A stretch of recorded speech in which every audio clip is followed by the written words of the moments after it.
ضبط گردیدن شهر خوجند از جانب مغول‌ها.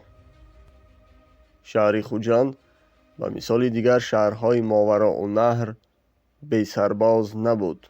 شهر مدافعچی داشت. مدافعچی اساسی آن قهرمان خلق تاجیک تیمورملک بود.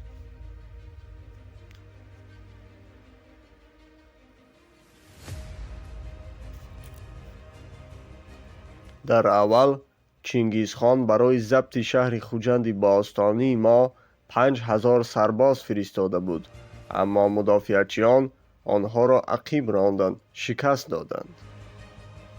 این خبر به چنگیزخان رسید. او 20,000 سرباز و 50,000 اسیرانی از دیگر شهرها گرفته‌اش را به این شهر راهی کرد. همانا خوجندیان به مغول‌ها ضربه‌های پی در پی می‌زدند. در آخر اشرافان و تاجرانی که جاسوسان چنگیزخان بودند خیانت کرده شبانه شهر را برای آنها تسلیم کردند. درها را باز کردند.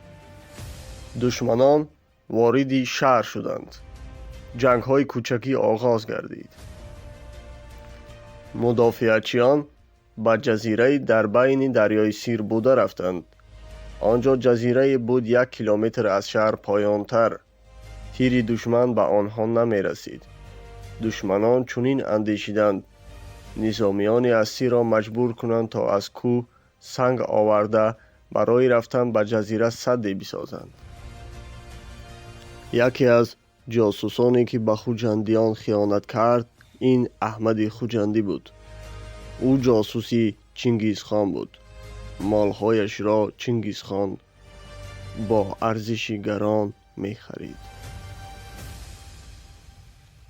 این جاسوسی بدکار که هموطن ما بود از دستی قهرمان خلق تاجیک تیمورملک کشته می شود.